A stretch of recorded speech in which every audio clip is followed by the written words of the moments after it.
Welcome to Profoundly Human. I recently had the chance to sit down with Tommy Spaulding.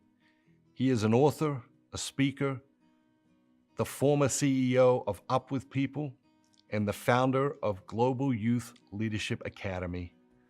In his latest book, The Gift of Influence, Tommy explains that the average person influences 80,000 people in their lifetime. That's a stadium full of people. Each of us affects in ways positive or negative, often without realizing it. What if we paid attention to this fact? Would we live differently? Would we lead differently? Would we put down our phones and be more present with the people in front of us? Tommy Spaulding believes the answer is yes, and I agree with him. Listen, enjoy, reflect, and allow this message to transform the way you interact with people for the rest of your life. Hi, I'm Matthew Kelly.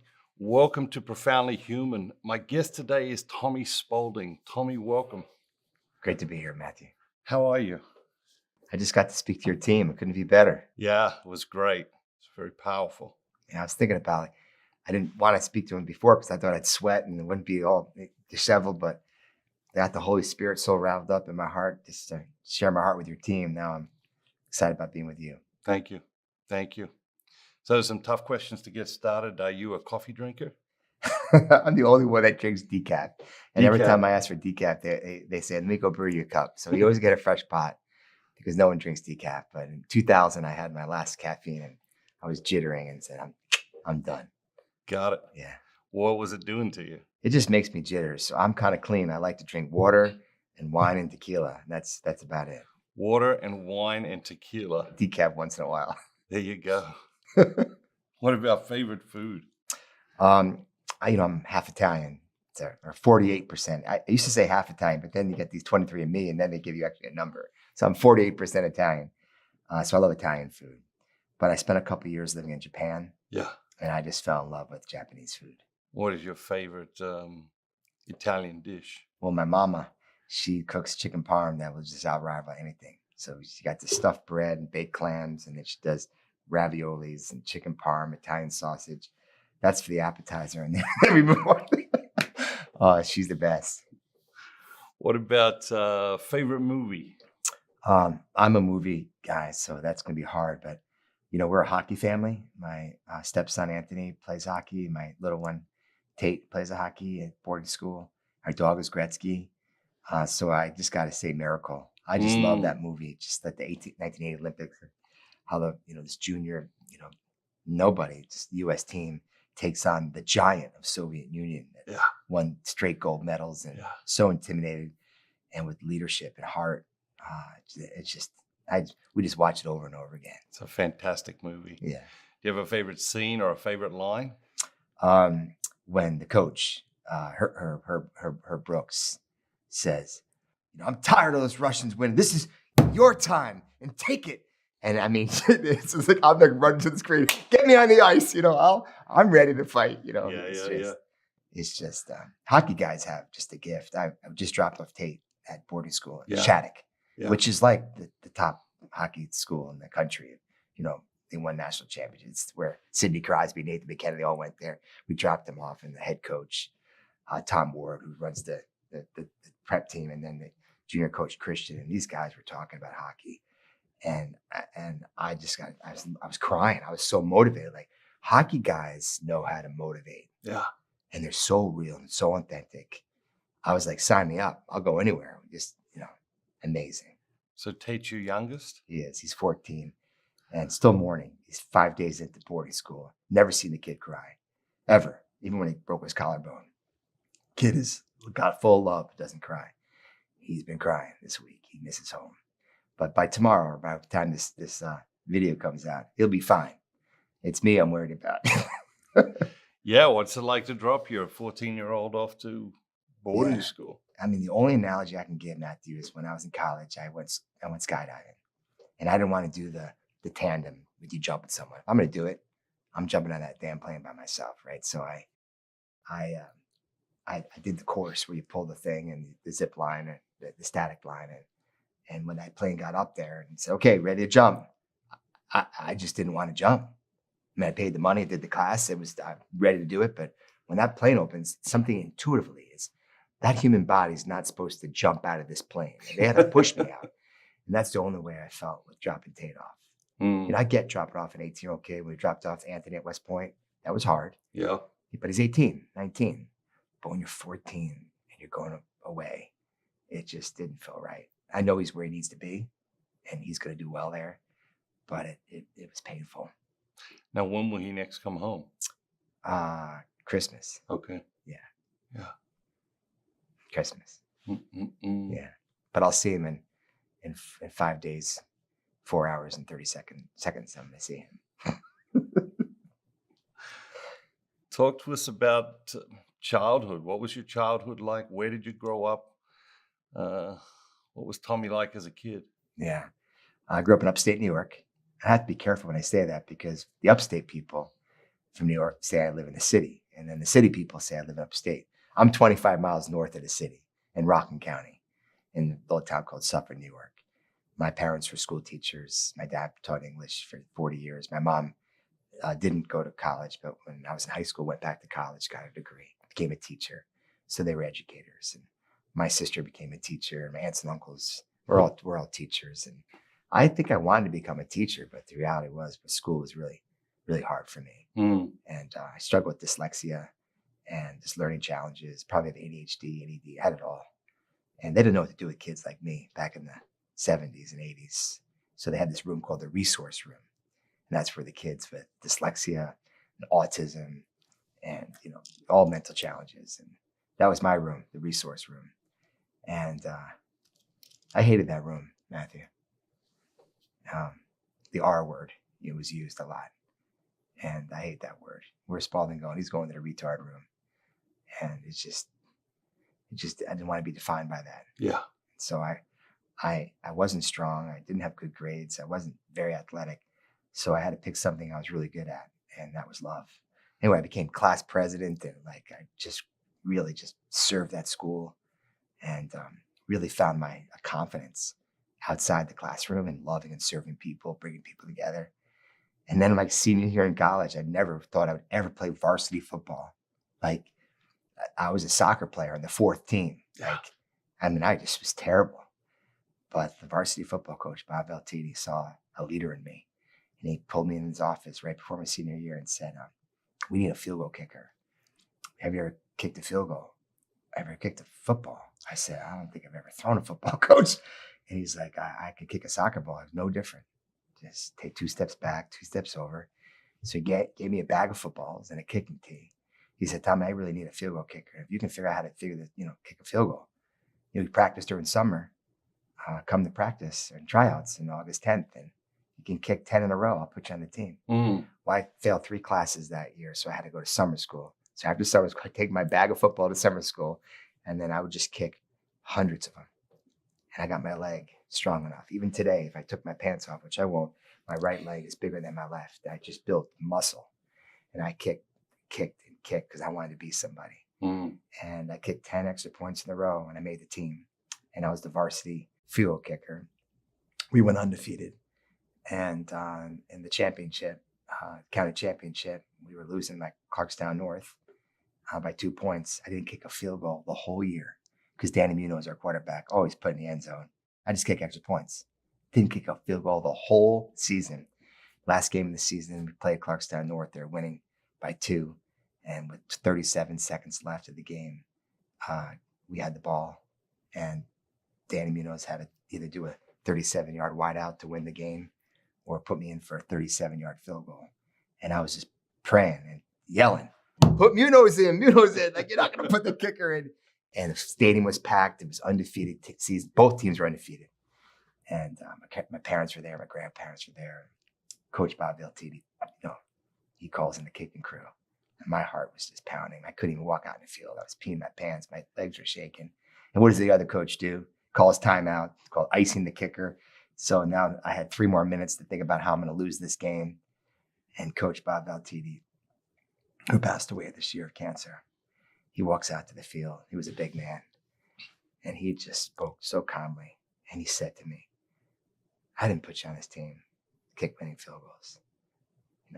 Put you on this team because I believe in you. You were a leader. And whether you make this field goal or not, I want you to know how much I love you. But I really want you to make this damn field goal. And he grabs my mask and he pulls me in. And he puts his face right in my face. And he says to me, I believe in you. And I never had a coach ever tell me that, or a teacher. I was just a resource room kid. We put it through the uprights, and we won the game. And it was the start of my life, October 11, 1986. Wow. I know that game. Got carried off the field. We went to Friendly's restaurant after the game, and we never went there. We didn't have much money. So going to Friendly's was a big deal, like a diner. I walked in the restaurant. It was packed with people from the game. When I walked in, everyone gave me a stand ovation. I never got a stand ovation. They don't do standing ovations in the resource room. And I just felt like somebody. And then the manager of the restaurant walks up to my parents right in front of me and says, your kid's a hero. And here's a booth we saved for you. And your kid can have all the ice cream he wants to eat tonight on the house. And I ate a lot of ice cream that night, Matthew. And it was just the best day. Kissed my first girl that night too. It was a great day. Yeah. Someone believed me, man. And that's what I want to do with others the rest of my life, is believe in people. Yeah. Yeah. So how old were you that day? I was 17. 17? Yeah. You graduate high school. You go off to college. I didn't go to college. I couldn't get in. So what'd you do? This international global youth leadership organization called Up With People Okay. came to my high school. Yep. And I shouldn't say I didn't get into college. I got into college. They weren't colleges that you could actually put letters on the jersey, be proud of, And Up With People came to my town, and it just changed my life. There was, this Up With People show. There were blacks, whites, Jews, Christians, communists, capitalists, young people singing rock and roll music about building bridges and love. And this is what the world needs, is people that are different, forming bonds. So after the show, I just walked right up to the stage. And what kind of GPA? What kind of SAT score? How to get Up With People? I had a 2.0. I didn't. And they said, we don't look at grades. We look at people's hearts. We want to find people that want to love and serve people. Sign me up. So instead of going to Springfield College, I joined Up With People, and it changed my life. And traveled all over the world, went to 85 countries, 84 countries, lived in thousands of host families, and went there when I was 17, went there, and then I went to college and came back and really spent my career. And then when I was 30 years old, I became the CEO and president of Up With People. Yeah. Ran it for 5 years. Just changed my life. Taught me how to love all people. All people. So how did you get into doing what you're doing now? Yeah, that's Ken Blanchard and Okay. Steve Farber and these great speakers. That Steve was on the board of Other People, a speaker, author, wrote The Radical Leap, Radical Edge. And then Ken Blanchard, we hired him to come do a benefit fundraiser for Other People. We had this thing called Celebration of Peace. We had Colin Powell one year, and we had Ken Blanchard one year. And so I picked up Ken and got to know his heart and played golf with him and really spent time with him. And then that night we had our big fundraiser for Other People. And Ken was our keynote speaker, but I was the president, and my job was to share the vision for Other People to the 1,000 donors in the room. And I shared my heart and told stories, and shared my heart and told stories. And when I drove Ken to the airport next day, he looked at me and he said, Tommy, I've never seen anyone move an audience like you. Have you ever thought about writing a book? I said, Ken, I don't think I've ever read a book before, let alone written a book. He says, oh, you got ghostwriters for that. You got a heart. You got a story. You should think about doing this. And he hands me an envelope and says, don't open this until you get home. I went home. It was a check for $25,000 made out to Tommy Spaulding, not to Up With People. CEO of Up With People. It was made out to me, and says, you're going to need this for a website. I already called my agent in New York, and Steve Farber helped me with more connections. Before you know it, I met Michael Palgon, my agent, blah, blah, and I had a book deal. And when I went to pay back the $25,000 years later, Ken didn't take it. He said, give it away. That guy's the real deal. He's great. The real deal. Leaving Up With People, what was that like? You'd been doing it for so long, so committed to it. What was it like when you left? Well, it's interesting you asked that, Matthew, because I've been telling the story for years. And it's a true story, but I never told the full truth because I wanted to protect the founder. But I really prayed about it. I thought about it. And the founder's now 98 years old. He's still alive. And I wanted to respect him. But I wrote the story, the real answer to that question in my new book. And he's probably going to be still alive when it comes out next week. And I'm just praying it doesn't break his heart. But I really owe my life to him because he founded the greatest mission in the world. I thought Up With People and still do. There's nothing more important than bringing Jews and Christians and Muslims and blacks and whites and rich and poor, communist capitalists together, young people, to learn to love each other. That's what the bridging mutual understanding among peoples. I mean, I defended that mission when I was a student, a staff member, CEO, my whole life, 20 years in that organization. I still love it and still think it's the most important organization. And Blanton Belk was larger than life. I mean, he founded the organization, right? Built this worldwide movement. And he was my mentor. And he was my hero. He was the second father. He groomed me. I mean, when he retired, I replaced him. I mean, I was his chosen person to run this organization 45 years later. So I loved him and idolized him. Told me to play golf, told me how to fish, take me down his place in Mexico. My home in Mexico now is because of him, the love for Mexico. He changed my life. And then I became CEO and president. He was the chairman. And then I saw a different side of him. And I just, my mama always said, never say anything bad about anybody. But let's just say he wasn't the leader that I thought he was. He was that way to the masses. Yeah. But how he really treated people behind the scenes was something that really broke my heart. You didn't see that working with him all those years? Only when I was CEO, and I fully took. And I think if there's been 6 CEOs of other people in this history, I think if you interviewed all of us, we would all say the same thing. But I had so much respect for him. I just kept my mouth shut. But those 4.5 years of being CEO really broke my heart because he wasn't the guy I thought he was. Yeah. And I believe the mission's not to die. It's this close to being done. Other people's almost gone. Really? And I really believe if he was a true heart-led leader, truly treated people with love and not ego and narcissism, Other People would be one of the greatest missions in the world right now still. So I owe my life to Blanton because, Mr. Belk, because I'm in the leadership space now, not because I work for a leader that I want to become. I'm in the leadership space now because I work for a leader that I didn't want to become. What would you say to someone who has someone in their life who uses sarcasm to hide, who uses sarcasm to avoid intimacy? What advice would you have for that person? Well, that other person's broken and hiding something and got deep pain.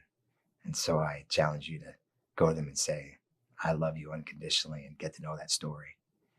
I have someone in my men's forum. I have a men's forum that I love. These guys I love. I got a guy in my forum that loves more than anything. Amazing husband, father. Has sarcasm to hide a lot of it. And I know there's a story behind it, and I'll find out that story. You just got to keep loving them. Yeah, keep loving them. They're beautiful people. They just hiding it. They get the mask. Yeah. Everyone hides things. Like my insecurity, I hid it with hard work and just work. I just worked. I hid it. But it's a journey.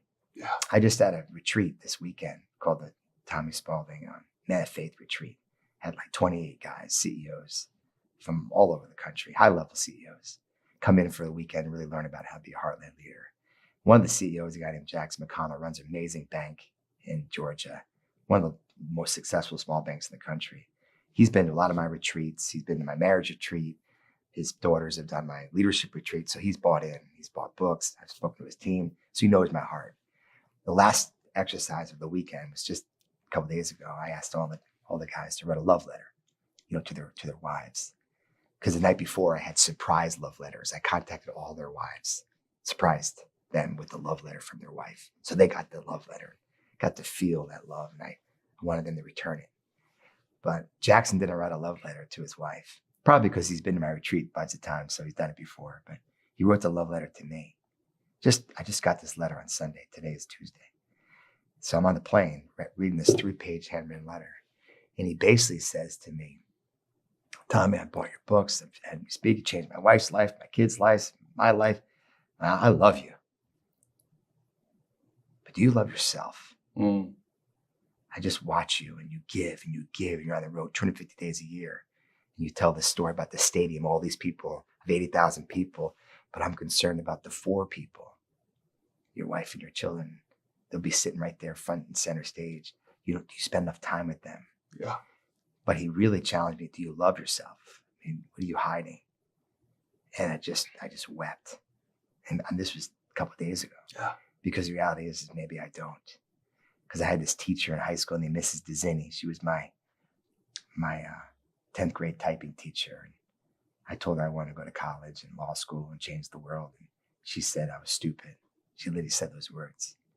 You're stupid. And there's not a college in America that'll accept you. And I just spent my life proving to the world that I'm not stupid.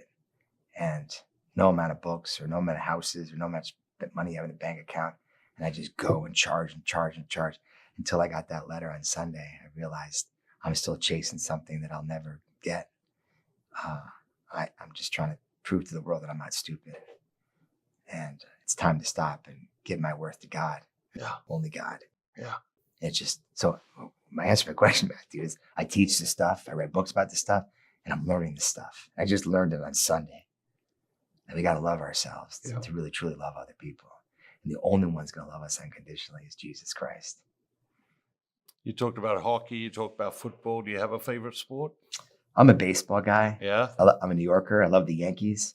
77 Yankees. And Chris Chambliss, Mickey Rivers, Bucky Dent, Greg Nettles, Thurman Munson before he died in a car crash. Naaman Zilli, Reggie Jackson, Lou Piniella.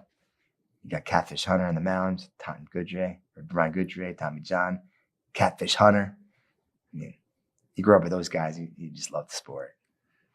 You have memories of going to Yankee Stadium as a kid? Yeah, one. We didn't have much money. We went once. My dad, we sat in the cheap seats, and I smelled something there, and my dad said it was burnt popcorn.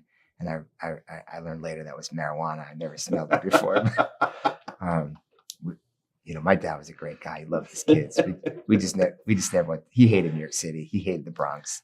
I mean, he'd have a heart attack driving there, parking. It was just too much. And so I never really went, but I watched my TV all the time. So what was it like sitting in Yankee Stadium as a kid?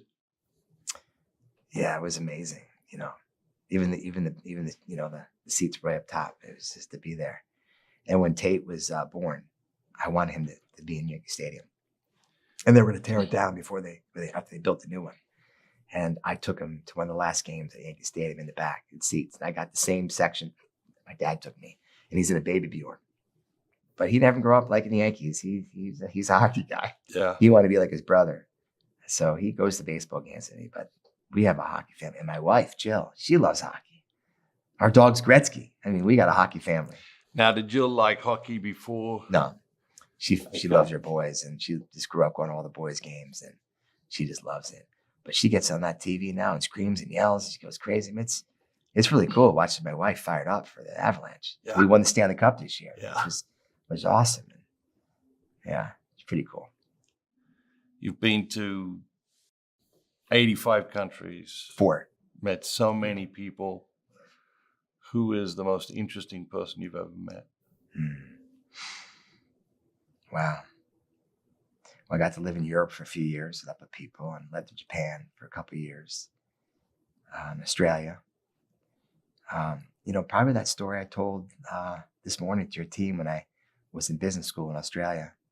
I went over to New Zealand to see the country, and one of my mentors introduced me to Rod Dixon, who's an Olympian, a great Olympian, lives there. And he spent some time with me, few days, and I really fell in love with his heart and got to spend time with his family. And,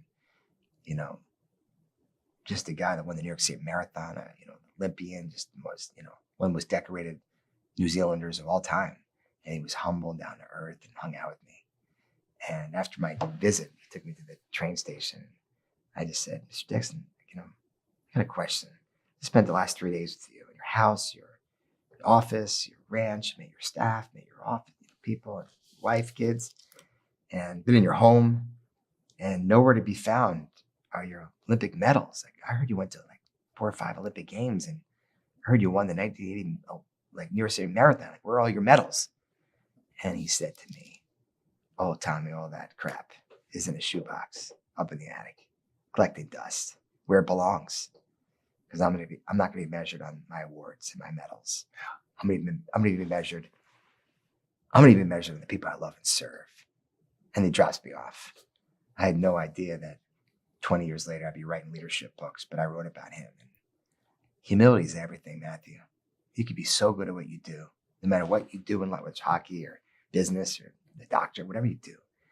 But if you become arrogant, it's like game over. And in the coaching business, as you are, that's the sad part. There's a lot of arrogant leaders in the world.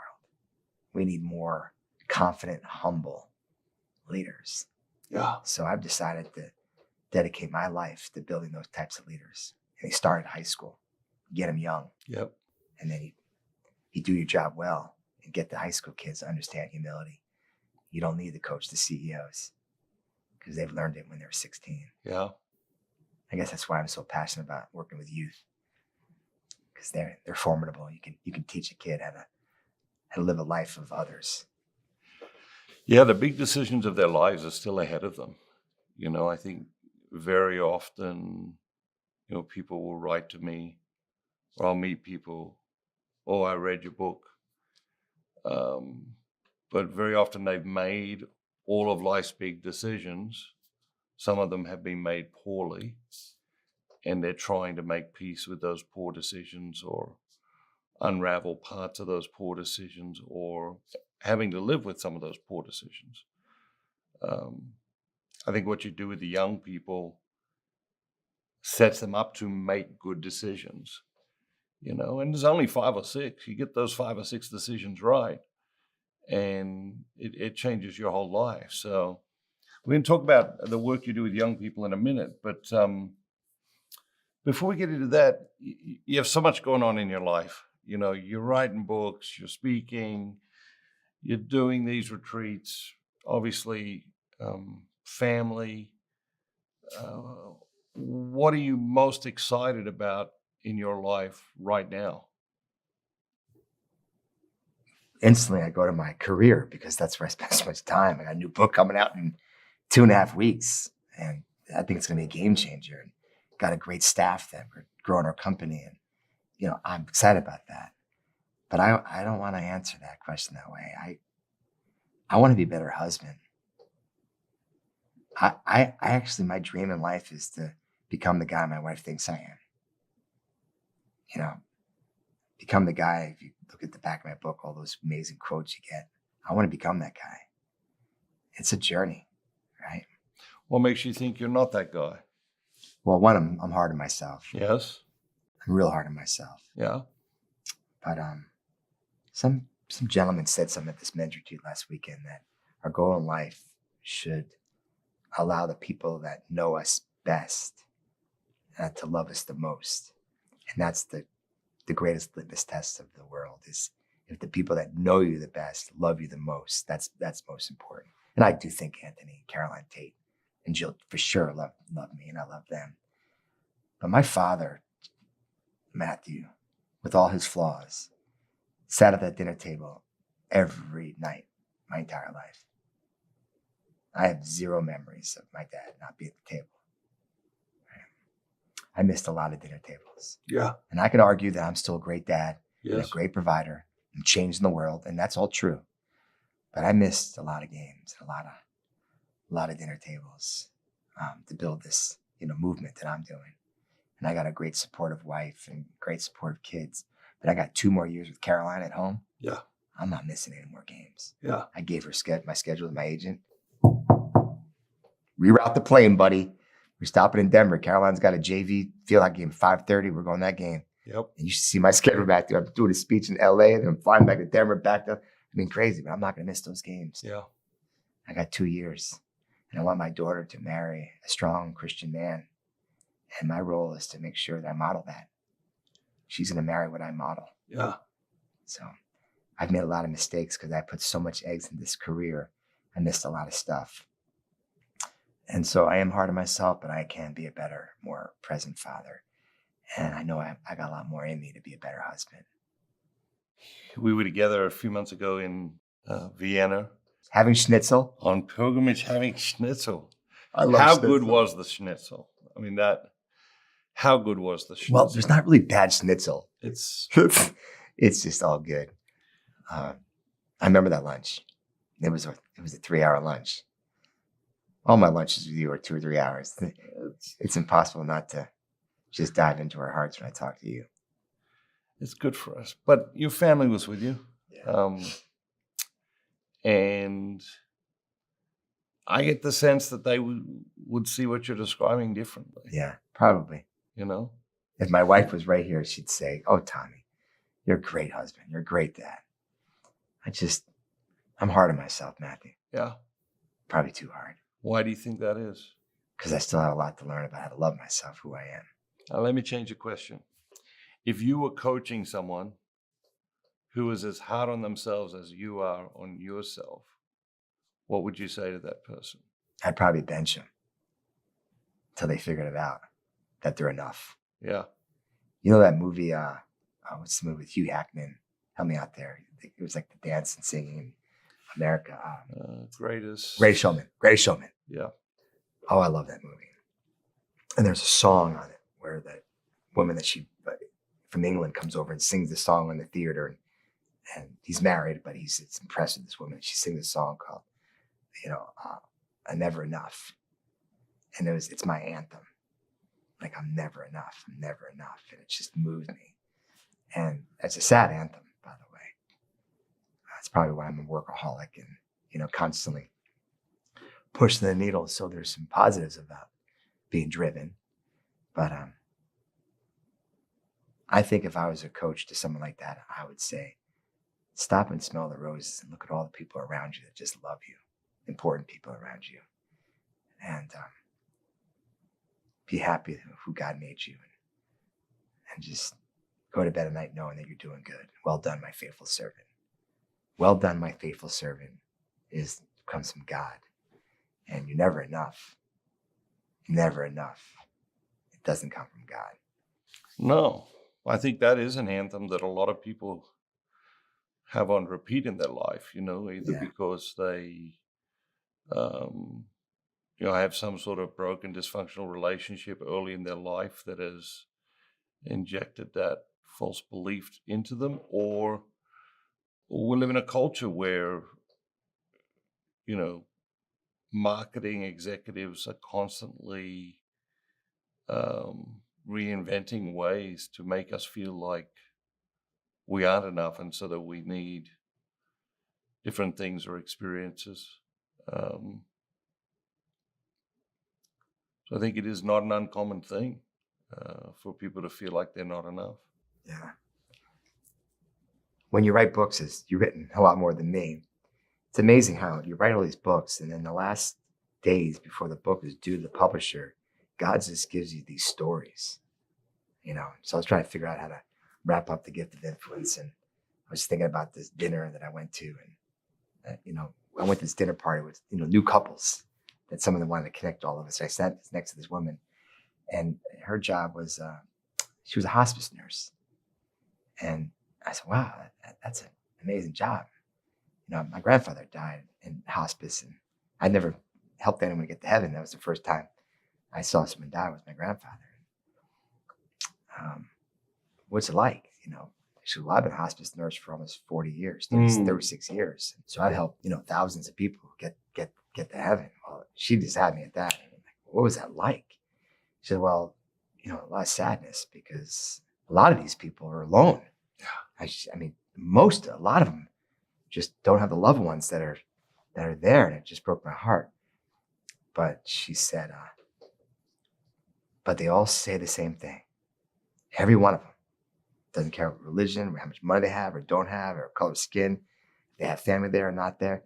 they're all asking the same 3 questions. Well, what are those 3 questions? Was I loved? Did I love back? Did I make a contribution? Was I loved?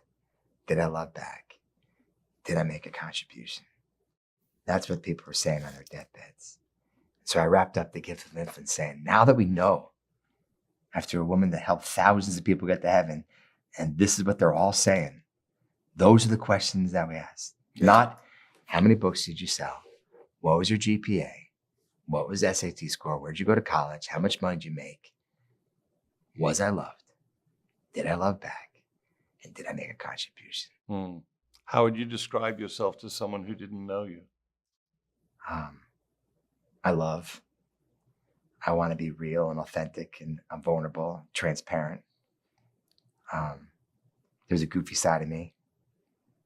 When the kids were really young, I used to put my underwear on my head and run around house naked. And it's called Naked Man. Naked Man! And then the kids got a little older and I couldn't do that anymore. But like the kids miss Naked Man.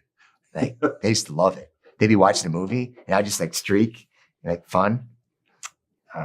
Then my wife said I'd probably better stop doing that. And my daughter's 10. She probably don't figure her out. But I'm goofy. There's a side of me that's got, a little wit. And I need more of that guy. Yeah.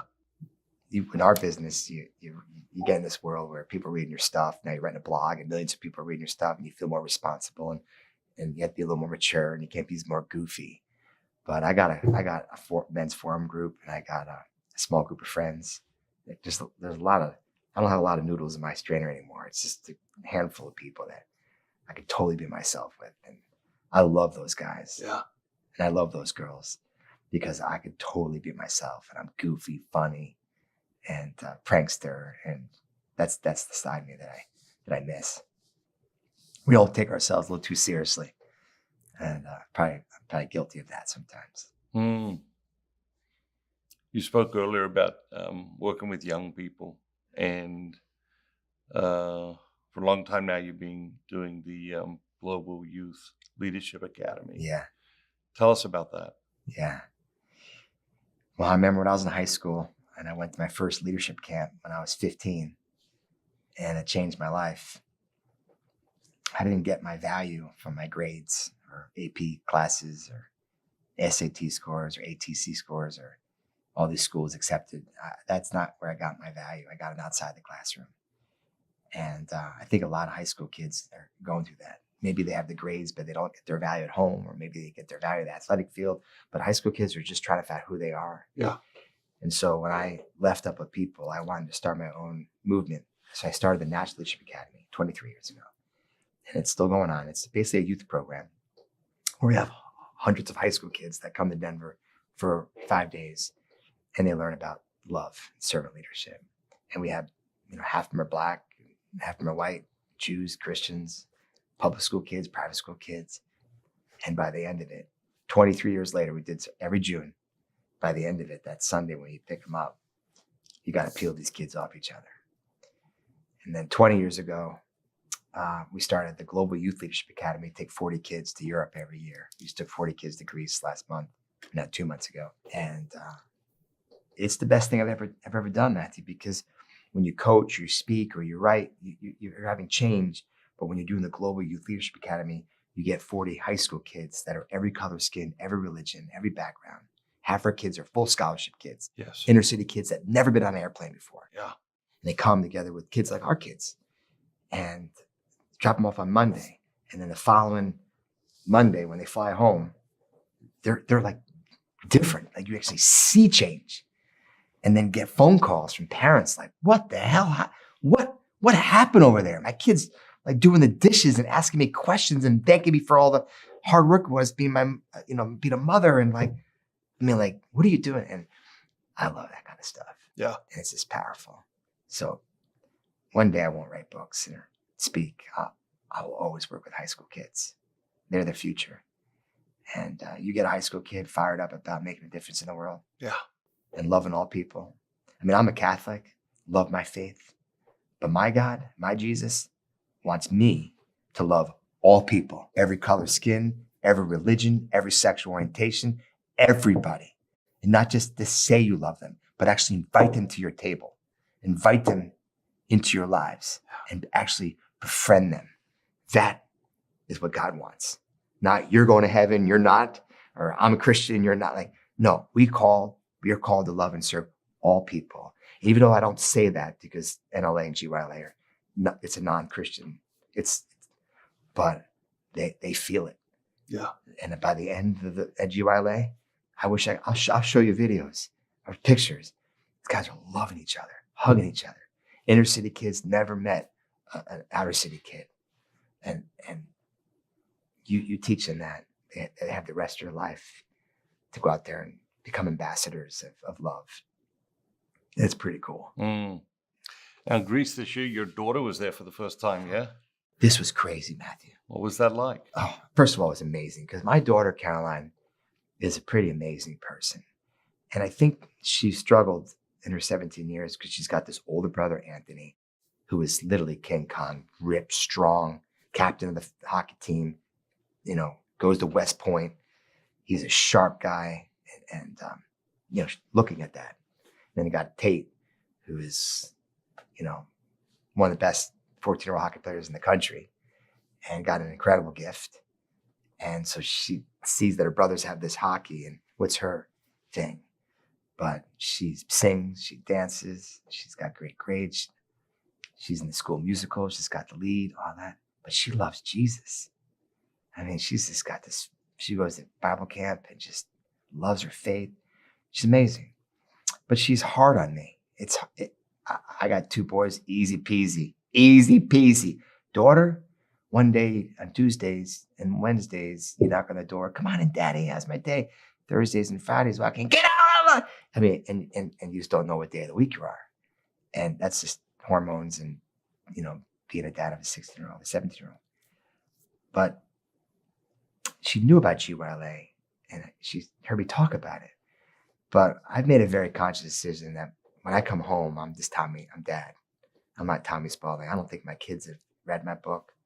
I don't ever talk about my blogs or what I do. I just kind of park my car, come in, and I just be a dad. She went to the program. And at the end of the week, she saw the impact. I mean, the crowd, just the power. And she walked up to me and she said, "You're a great dad. You're changing a lot of lives. You're changing a lot of lives. And you changed mine this week." That was pretty special. And this GYLA was so cool because I had my daughter and then I had my daughter's best friend, Quinn. Remember Up With People? Yep. My student year, when I was 17, I traveled all over the world with 120, amazing kids. That's my cast year. You never forget that. That's like the 1980s, 1977 Yankees, that team, make your friends forever. Well, those 120 people I still keep in touch with. 5 of those castmates had their kids in that program. Wow. Not 1, 5. Then my high school best friend, Corey Torr, his son. My college best friend, Gary Dudley, his daughter. I mean, my best friend my whole life, Andy Newland, right?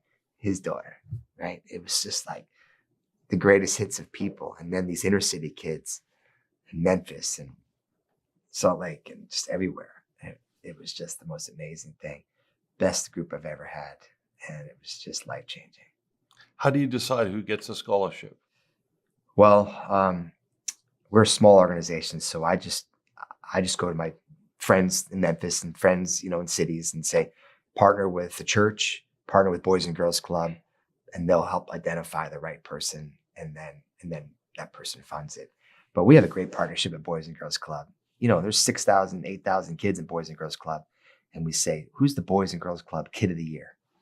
The kid that's going to college, the kid that has all the smarts and the hearts, but just doesn't have the funds and the parental support, and we give them that scholarship. Okay. So these kids are kids. They all want to learn and grow, but some are rich or some are poor. I mean, my National Leadership Academy, every year we have kids that get dropped off on their parents' plane, and then we have kids that we literally go to the rescue mission, to the homeless shelter, and pick up the other high school kids. That's what's so beautiful about it. You bring rich and poor, gay and straight, Jews, Christian, Muslim, and you bring them together and you do community service and you speak from your heart. You bring these speakers and zip lining and trust building. And they just realize that tears are the same color. Blood's the same color. Yeah. We're all human. We are all under one God. And we charge them up to be, soldiers. I'm building an army, Matthew, of soldiers that want to love and serve all people. We got enough divisiveness in our world. We need more soldiers of love. That's my calling. What have the young people taught you? One thing is there's no bullshit with high school kids. They can smell a fraud a million miles away. When you coach CEOs, that's not the case. You can but high school kids, they smell bullshit. And so they just demand authenticity, right? Which I love. Yeah. So our staff and I, when we lead these kids, we're all in. We rolled up and we're sharing and we're crying and we're leading. They also forgive easy. They have something going wrong. Like a lot of these kids, they're broken families, broken homes, broken dreams and been let down and, they can get back up. I think when you get older, you get hurt and burned. We don't get back up as easy. They have energy too. I love their energy. I get energy off of that. Sure. And they love to learn. Yeah. They're just sponges. And sometimes I get tired of learning because I'm exhausted and I want to just go home and watch my Yankees on TV. And they just inspire me to learn and grow. Yeah. If I never, ever wrote a book or worked with corporate America and all I did was work with high school kids the rest of my life, I would be happy. I just haven't figured out that doesn't really pay the bills. And I haven't figured out how to do that. So that's kind of my nonprofit. And that's not where I make money. I make money on the business side. Yeah. You have to do one to do the others, Yeah. and I'm okay with that. But one day it's going to be all kids. You're drawing these young people from very different backgrounds, some very, very privileged. Some had astoundingly difficult lives, very early on. In what way are their issues the same?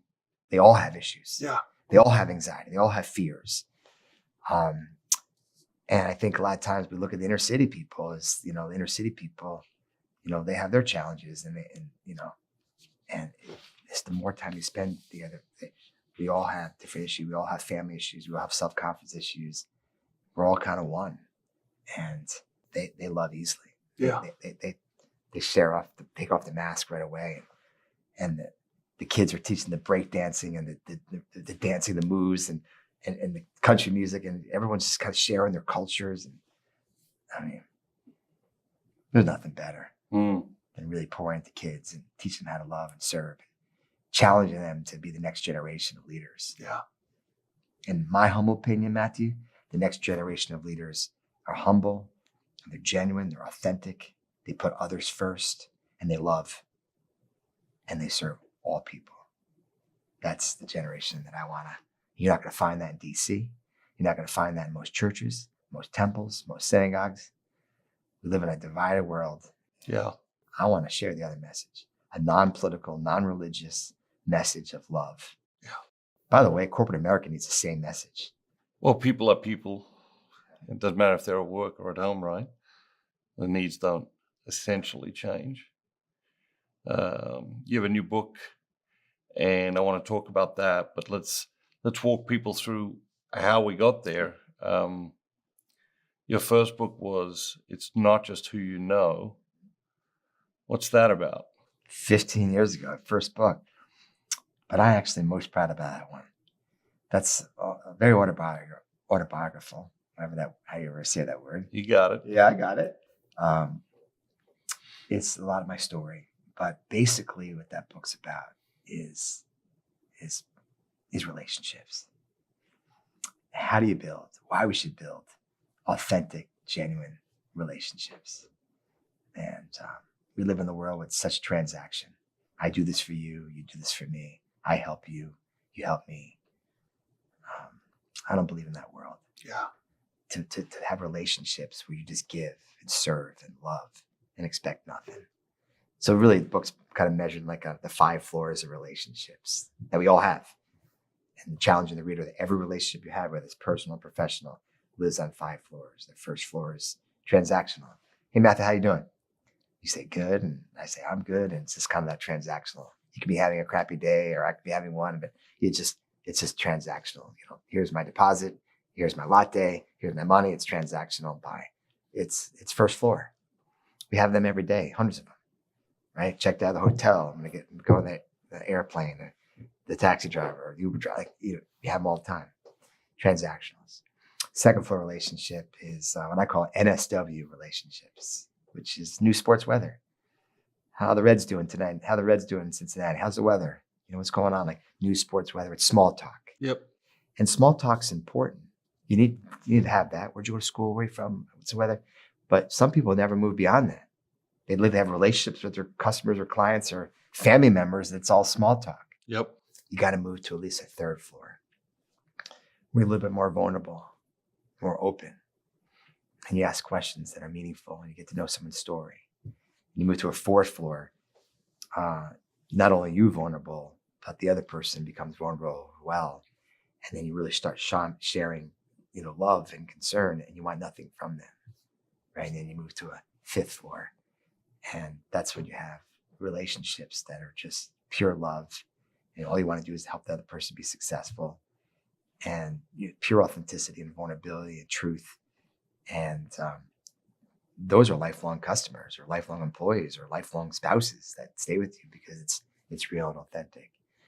And I wanted to write a book to really challenge people to go deep, to get real, that don't live a transactional life. And it's not just who you know. It's not just who you know. You got to know people in life. You got to network. Yeah. I have this whole chapter in my book about networking. That's the evil empire. Networking. I hate that word. Remove the word networking, because networking, in my humble opinion, is when you meet people to help you. Networking means to meet people to help yourself. So you should have a net giving mind where you're meeting people to help them. Yeah. I'm not a networker. I humbly speaking, I know very few people on the planet that know more human beings than I do. I believe I'm probably the most networked humans in the world. It's my gift. I don't network. I net give. I meet people. How can I help you? How can I serve you? And you keep doing that as a life, and all of a sudden, it just comes back in tenfold. Yeah. I mean, just this morning, I had breakfast with 2 of your amazing staff. Got to hear their story.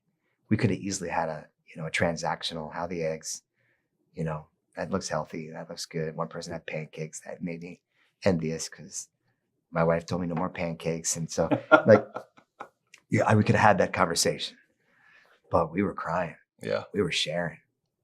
It was beautiful. We were straight to the 4th floor. That's real. That's a choice. That's intentionality. Yeah.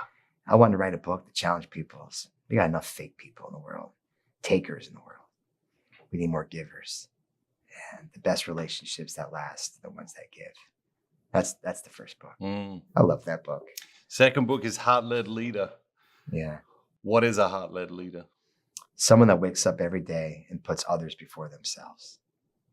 Someone that's truly a servant leader. Someone that truly is putting others before themselves, which is a really hard thing to do. Yeah. And it's interesting. If you think you're a heart-led leader, you're probably not. And when I wrote The Heart-Led Leader, I had a list of like 100 amazing leaders in the world.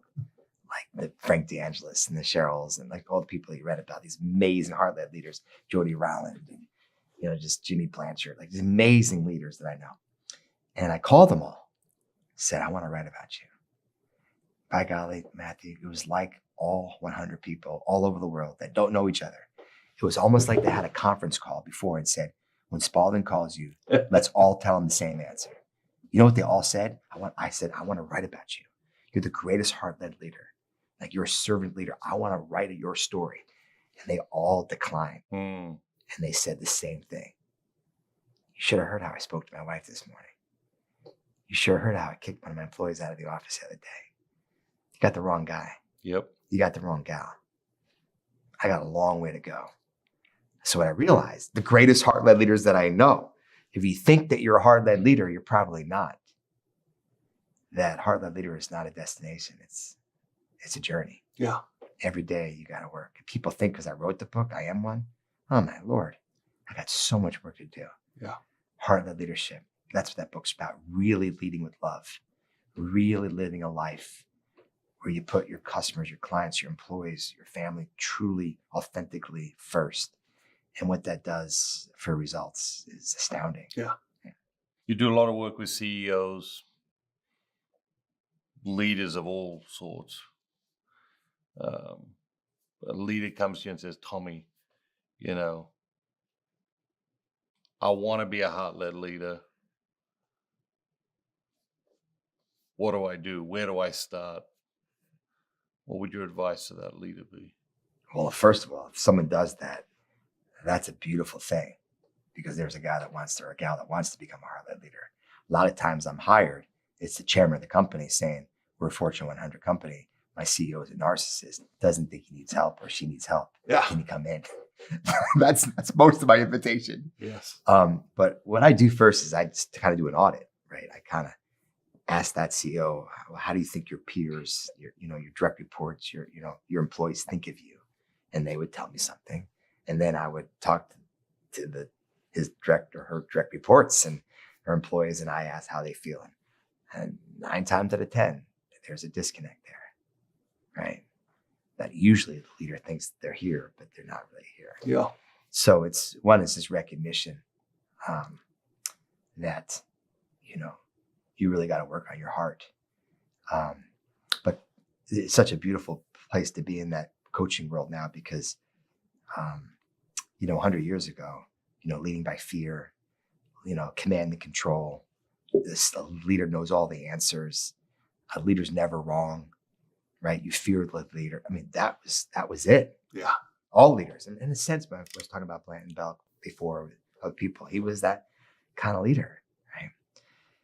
But leading an organization today, you will not go far at all. No. And there are leaders that still lead this way. No question. And you have to lead with humility and with love and authenticity and vulnerability. And you got to coach that stuff. One of the things I love about hockey, back to hockey, is it's not a sport that you got to kick people off teams. It's not a sport that you have to tell someone you're not good enough to make the team. Like Anthony, when he graduated high school, he wanted to play D1 hockey. He's good. So he went to Canada. You play in this league called juniors. These are the best. Anthony played with them, got traded, played with them. And he knew. He calls me Tommy. He's my stepson. I'm good, but I'm not good enough to play D1. I know where my place is. I'm going to play club at West Point.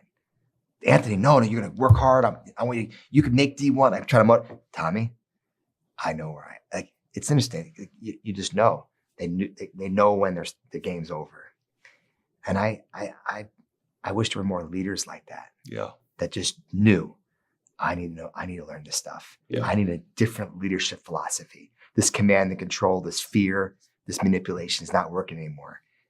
Tommy, come in and program my heart, teach me how to lead this way.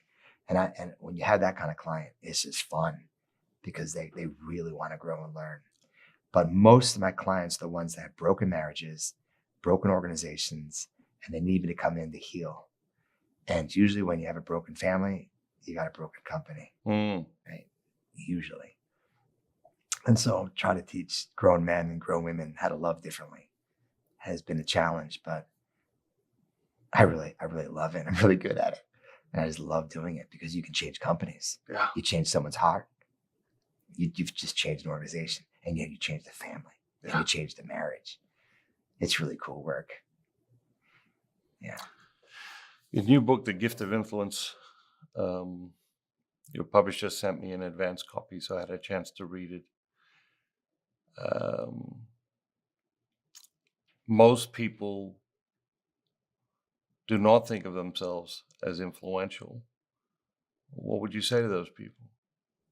You are. That's the whole book. Everyone is a gift. Everybody can have influence. Yeah. The first thing we got to do is we got to hijack the word back. Yes. Influencer, you actually look up in the dictionary. Yeah. How many hits you have, social media, how many likes you have, Yep. how much crap can you sell on the internet. I mean, I don't know the Kardashians, but they're always the target. But like internet's like that. You want to be selling stuff, and that's not what an influencer is. An influencer is when you change someone's life through loving them and serving them, and making a contribution to their heart. That's not how many likes you have. We tried so hard, Jill and I. We never gave our kids phones until they went to high school. They were the only kids in the whole 8th grade without a phone. We have no technology, no video games. We really tried hard to hide them from that. But now Caroline's on TikTok. Now Caroline's or Tate's on Instagram. It's how the kids communicate on the skates team. And I just see it just really eating at them. Yeah. It's the devil in the pocket. And I know technology is so important and it's so good. I can travel the world with my family, be on vacation, check in with work. I get the positives. But I think, Matthew, 10, 20, 30, 40 years, we're going to see a huge void in the world with socialization and self-confidence, just with social media. It's awful. Yeah, I mean, there's some real mega themes, and Yeah. none of them seem to be good when it comes to the fruit of those things. Yeah. Someone reads your new book, The Gift of Influence. They put it down. What do you want them to be thinking and feeling once they finish reading the book? I'm a storyteller, and I wanted to write a book that would really move people. And I have a friend, I won't mention his name, but he's a hard ass, CEO, very successful, military, Stanford, military, hard ass. He just cried through the whole book. That's what I wanted. Yeah. Because when you get in their heart and you get them open up about influence. So the stories, just one after the other, right hook, left hook, jab, jab, jab. I mean, just the whole way through. And so at the end, I want people to put the book down and say, I want to make a significant influence on the lives of others. I want to influence my spouse, my children, but my neighbors, people at work. I want to make a difference. Yeah. How did writing this book change you? Well, it's impossible not to be changed when you write a book. A few years ago, John Gordon, our friend, was in Denver doing a speech for my nonprofit. And he just randomly said in his speech that the average human being influences 80,000 people in your life. He just kind of said it in his talk. And John, he just talks like no slides. I love that guy. Yeah. It's genius. He says that, and it just hit me like the average human being influences 80,000 people in their life. And then so I did the research. I started becoming obsessed with it, and sure that research is correct. And they said the average person lives to 77 years old. And if you take 77 years old and divide it by 365 days a year, that's 2.8 people a day. So this research believes that every day we wake up, we meet 3 new people, 2.8 new people a day. I mean, just think of your day today when you checked out here in this plane, this coffee shop, this bank, this new employee. And if you take 2.8 people a day times 365 days of the year times 77 years, which is the average life expectancy of a human or in the world, you get exactly 80,000. Oh, I just became obsessed with that. Like 80,000. That's a big number. Yeah. What if at the end of our life we actually got to meet these people? Like, we don't think about that. We just think about transactions and people. But at the end of our life, what if every single person we've ever met in our life, all 3 people, actually 2.8 people, times 365 days, times 77 years, all 80,000, what if we got to meet them and say goodbye to them and talk to them? Like, would we live differently? Would we lead differently? Would we treat people differently? I started thinking about that. You know how it is when you write a book, you're obsessed about it. Where would they fit? Would they fit in stadiums? How many stadiums in America? Turns out there's like over 30 stadiums in America that have 80,000 seats. And so then I started thinking, what if at the end of our lives, before we go home to our maker, and we all just walk on that 50-yard line of that stadium. Yeah. And every single person that we've met in our life, all 2.8 people a day since we were kindergartners all the way up to our last breath, all 80,000 people are in that stadium. And we just walk in that stadium, stand that 50-yard line, and everyone is there saying goodbye. And I I have a couple questions. What's the sound of that stadium? What's the sound of it? Are they just cheering and chanting your name? Matthew changed my life. Like, are they just clapping because you made an influence on them? You stopped to hear their story. You've stopped to listen to them. You helped them. You've loved them. You've served them. Or are they booing? You just rolled over people most of your life. Yeah. Or is it worse? Is it silent? Like you've been on your phone the whole life and just looking down. And so I wrote this book. It was originally called 80,000. We changed it to The Gift of Influence for lots of reasons, but I want people to think about their stadium. Yeah. I want people to be very intentional when they wake up every day, the influence that they have, that 2.8 new people are coming in their life. And some stadiums aren't going to be 80,000. Some are going to be 8 million, 800 million. We're going to need a lot of stadiums for you, Matthew, right? Which is awesome. But the average person is going to have 80,000 people. And I want people to close my book and say, I'm filling my stadium with people that I've changed their life. You talked a lot about the transactional nature of relationships or even encounters with people in our culture. In the book, you talk about showing up meaningfully for people. What does it mean to show up meaningfully for people? We have this transactional tendency when people are in pain, when people are hurting, to say, Matthew, I'm so sorry that your son's going through this. If you need anything, you let me know. Yeah. That is bullshit. I probably have to edit that out. Sorry. Bullshit. I'll say it again. If there's anything I can do for you, going through a divorce, kids on drugs, just lost your spouse. Yeah. Right? Cancer. Yeah. Right? This stuff happens all the time. If there's anything I can do for you, you let me know. Yeah. We say that all the time, and that's a cop-out. What you're really saying is, I care about you, but I'm so busy. So I'm just going to say something that makes you feel that I care. But the reality is, I hope to God you don't call me up and ask for something. Yeah. And how many times do you actually call someone up and say, remember you said if I need anything? Very rarely. No, because you're putting the burden on the other person to ask you to do something for them. Exactly. Yeah. So my friends are in pain. What time can I come over? I know you're busy. I'm coming over. I want to pray with you. Jill's got a meal for you. I want to do this for you. I got this great book I want to get to you about healing, whatever that story is. Yep. And you just say, here's what I'm doing for you. Call up. I'm sorry you're in pain. I'm going to be there for you. I have a good friend. His name is Scott Wetzel. And I want to tell this story right, but it changed my life. He's got boys, and he's a great guy. He's a banker in town, great guy.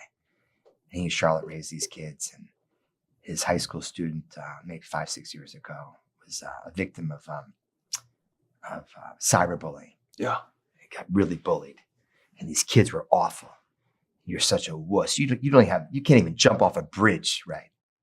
And they dared him to go on the bridge and jump, and they were on the bottom of it. Come on, you wuss. You can't even jump off that bridge. You can't even kill yourself right. What do you think that kid did? He jumped. Wow. Gone. Teddy. And when I talked to my friend years later, he said to me, I know my friends cared. I know that people were saddened for me, but not a lot of people really came, because I think, like, what do you say to someone, your son just jumped off the bridge? But you, Tommy, man, you mailed me Steve Otterman's book on healing.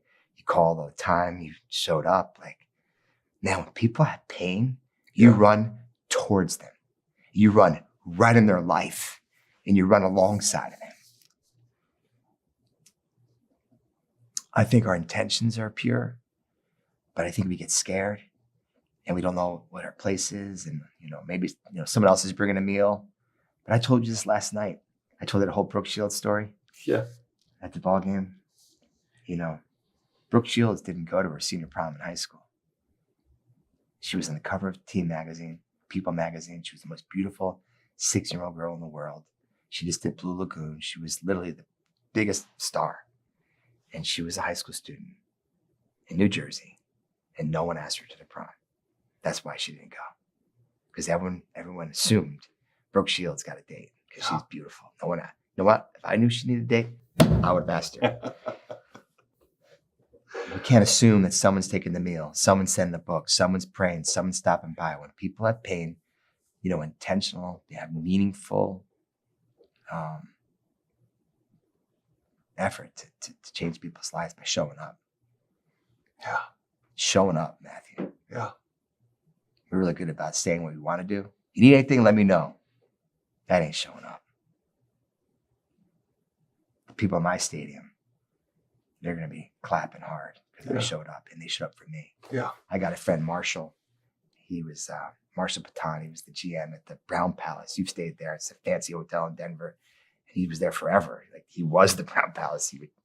He retired, and he called me up one time and said, "Man, I got cancer. I got colon cancer, and I got an operation." And Pam and I, we're just scared. We don't have kids. Like, this is scary for me. When's your surgery? He said some date. Put in the back of my mind. He didn't know this. But I flew down there that morning of surgery. I called Pam up and I said, "Can I come up?" And she's like, "Tommy, please come up."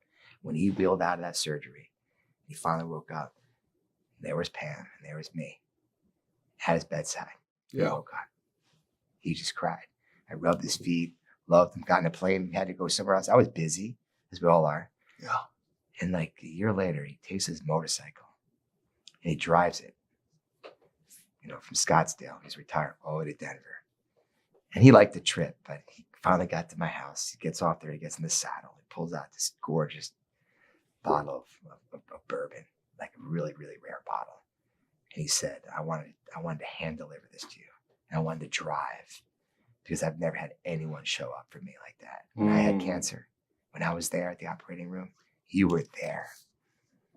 And I can't even open that bottle up. It sits in my bar. I'm a tequila guy now, but I just look at that bottle, and that's that sacrifice. Show up to people, right? When people are going through something, get on a plane, show up. So powerful. Handful of short questions to finish. Sure.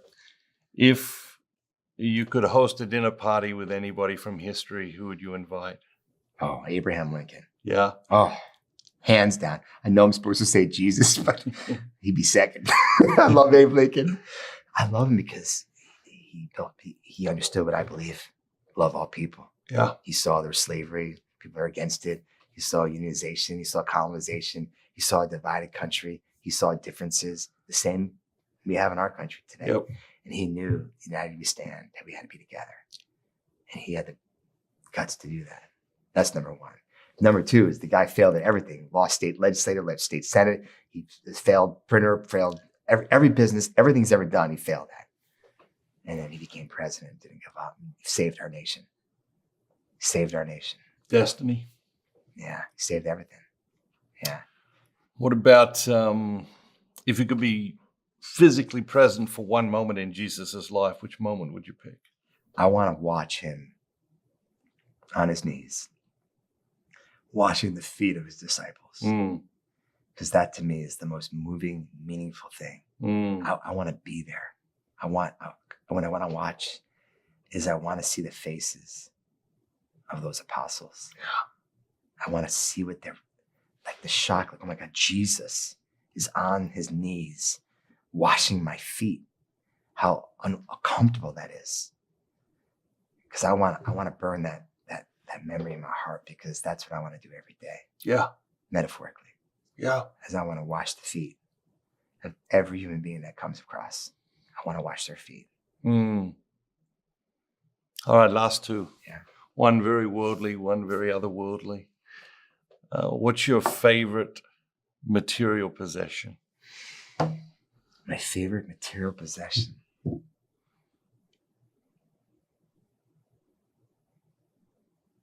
Well, I don't have it yet. But my dad, who's one of my heroes, has this music box that when I was a kid, my grandmother had in the attic. That's like a couple 100 years old. It's old. It's one of those big music boxes that you crank. And when I was a boy, my parents didn't have a lot of money. But my dad got this from his mother, and we got in the car and drove all the way up to Vermont that was a big trip for us with the music box to take to this music box guy that can clean it because the drums were broken and it was the brass got all, like stained and, blackened, and it was old. And I think they paid like a couple $1,000 is a lot of money. Yep. A lot of money for my parents. Yep. But they paid money to fix this thing up, and you'd crank it and it would just play and the drums would go and all that. My dad has that. He had a pacemaker put in yesterday. He's getting old. And I want that music box, not because of the value of it, Sure. but I want it because it reminds me of my dad. Yeah. And the influence he had on me. And when those bells go off and the drums go, I just know all the games that he went, all the times he loved me unconditionally. When I was really down on myself in school, I had a dad and a mom that said, I believe in you and I love you. And, don't measure yourself on your poor grades. Yeah. Don't measure yourself on a GPA, SAT score. Measure yourself on the lives that you touch. And my dad, every day, Matthew, when I come home from school, he never asked, how was practice? How was your grades? Because he knew that was never a good answer. What he would say is, how many people did you serve today? How many people did you bless? Whose lives did you change? Picture as a kid hearing that. And so I'm now an adult and I got kids that are now grown. And I got to tell you, we hired a college counselor for Caroline to help her get into college. And she had to give me her transcript because when I was talking to the college counselor, I had to go over it. And that's the first time in my adult life I've ever seen any of my kids' transcripts. I know Anthony got a 4.0. You need that kid in West Point. Yep. I knew my Caroline had a great grade. It was actually a 4.5, straight A's. I've never been to a parent-teacher meeting. I've never asked to see my kids' grades. I don't have any idea what the kind of grades they have because my kids don't know. I don't want to know. Right. All I want to know is, those same 3 questions that the lady the hospice nurse. Yes. Did I love? Did I love back? Did I make a contribution? That's what I care. Yeah. Now, what your grades are, what line are you in the team, or, how much money you make. We ask all the wrong questions. And I want us to start asking the right questions. It's profound. It's great to be with you. Tommy Spaulding, hope you'll come back and be with us again. Love you, brother. God bless you. Love you too.